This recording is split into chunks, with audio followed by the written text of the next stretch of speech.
Hello, friends. As the world is fighting COVID 19, it is really a welcome move from the Government of India to have declared a moratorium for loans from banks and other financial institutions. There are a lot of doubts in the mind of borrowers, and through this video, I am trying to clear some of the doubts you might be having. This discussion is broadly divided into 10 areas. First, we will understand what are the financial institutions which are covered for this moratorium. Then we will talk about the type of loans that are covered and what is the moratorium amount, how it will help the borrowers, the financial implication to the borrower, how to avail the moratorium, will it affect the credit rating of the borrower, what is the impact on the working capital limits, and how does it apply for credit card dues, and of course our conclusion. So the first question is, to which financial institution this moratorium is applicable? Moratorium is applicable to all commercial banks, urban, state and district cooperative banks, all India financial institutions and NBFCs. Question number 2 is, what type of loans are covered by this moratorium notification? All loans are covered by the moratorium notification. Term loans, working capital facility like cash credit overdraft, agri loans, credit card dues, and retail loans like housing loans, car loans, etc. are all covered. There is one exception to this. If a particular loan is a non-performing asset on 1st of March, then moratorium notification is not applicable.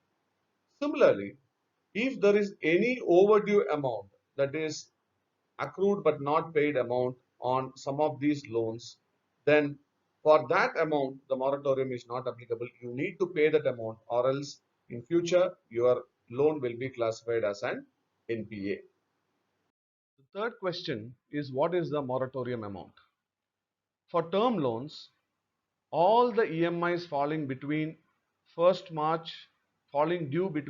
March and 31st May, there is moratorium for a period of 3 months. Similarly, for working capital loans, any interest applied from 1st March to 31st of May need not be paid during this 3 months. So what is the relief to the borrower? I can just say 5 relief. One, you need not take the stress of paying the financial commitments of the loan for 3 months period. For term loans, the residual tenure will be extended by 3 months to cover the 3 months which you did not pay right now. For working capital loan, however, you have to pay the 3 months interest together in the month of June. Two big advantages for the borrower is, even if he avails the moratorium and he doesn't repay the loan for 3 months, his credit rating will not be affected. At the same time, no penal interest will be charged. I have just put a small demonstration of the implication of availing moratorium on working capital, I mean the term loan. I have taken a notional figure of 1 lakh, and if you look at it, the tenure gets extended, your EMI will increase slightly more than what you are supposed to pay. In effect, you will end up paying 3,960 rupees extra interest per lakh. With regard to the working capital loan, of course, if there is no moratorium, you have to pay interest in the month of March, April, May, and June. If you are availing moratorium, no interest need not be paid in the month of March, April, and May. But all these together, along with the accrued interest, you have to pay it off in the month of June. And please remember, all the interest up to 31st May has to be met on the first day of June. Now, how can you avail the moratorium? There are two options available. One is the opt-in option. Some banks follow the opt-in option where they do not give moratorium to any of their borrowers by default. Instead, they give it only to people who request for a moratorium. The second option is an opt-out option where banks offer moratorium to everybody, but those who do not want to avail the moratorium can opt out of it. So you have to check with your banker under what system they are in. My understanding tells me that most of the banks will go for opt-in option, and opt-out option, it is highly unlikely that any of the banks will be following. Very important question in the minds of all the borrowers: if I do not pay for 3 months, will my CIBIL score or credit rating be affected? RBI has given a very clear guideline: for the next 3 months, for any default, no credit rating is going to get affected. What about working capital limits? In working capital limits, currently the entrepreneur has to bring a margin of 25% to 40%, but RBI has given instruction to the banks to re-evaluate the need of the entrepreneurs, and if required, reduce the margin requirement for the entrepreneurs. So you have to talk to your banker about that.